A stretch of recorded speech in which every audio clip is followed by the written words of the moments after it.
Name: Mike BellSchool, Fresno StateHeight, 6 feet 3 inches weight, 205 pounds 2018 stat line, 14 games, 87 tackles, 3.5 tackles for loss, 1/2 sack, 3 interceptions, 8 passes defensed in his freshman year. Mike Bell and the Fresno State Bulldogs went 1-11 and got their head coach fired.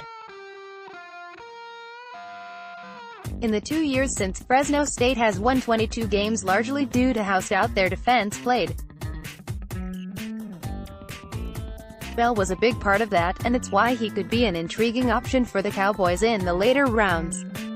The first thing that jumps out about Bell is his size. At 6 feet 3 inches, Bell has the frame of a wide receiver like Dez Bryant. His listed weight of 205 pounds leaves room for Bell to bulk up, but it doesn't seem to be too much of an issue, as Bell routinely demonstrates not just a willingness but a desire to come downfield and lay big hits. That's not to say that Bell is just a big hitter, because he's not. While Bell certainly builds up a lot of momentum when he wants to lay the lumber, he also takes good angles and does a good job of using his long arms to wrap up the ball carrier. Sometimes he gets too engaged in his blocks and can't get off of them to make the tackle, but when Bell is running free and going at the ball carrier, he's a heat-seeking missile. In college, Bell was primarily used as a box safety and he was darn good at it. That's good for the Cowboys, who could use a box safety with the skills that Bell possesses. He wasn't used in man coverage a whole lot, so I can't say for sure how great he'd be going up against slot receivers or tight ends in man. However, Bell possesses all the traits that Chris Richard loves in defensive backs: length, physicality, and a tenacity when attacking the ball.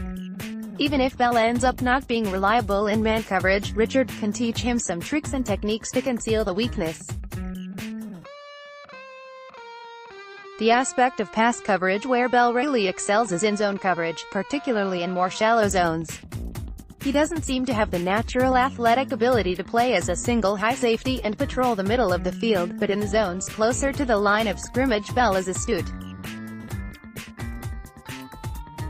He doesn't get drawn out of his zone by receivers and focuses intently on the quarterback's eyes. By far the most underrated aspect of Bell's game, though, is his ball skill. I said earlier he's got the frame of Dez Bryant, and he plays the ball like him, too. Some safeties try to jar the football out of a receiver's hands with big hits, and after seeing some of the hits Bell laid out in 2018, I figured he'd do the same. But instead, Bell does a really good job of locating the ball in the air, turning his hips, and jumping at the point of the catch. It helps that he has a catch radius better than some receivers in this draft class. The biggest knock on Bell that I can see is his athleticism, which isn't great. He likely tests right around average at the combine, which would probably cement his status as a 4th or 5th round prospect. But his football IQ, sound fundamentals, intensity, and desire to make a play on the ball will make him a great box safety in the Cowboys scheme.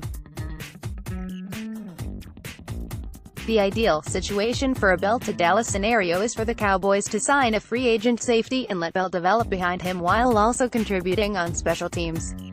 Bell's adept tackling and fire with which he does it would make him a great special teams ace from the get-go. Either way, Dallas would be getting good value if they could land Bell on day 3 of the draft.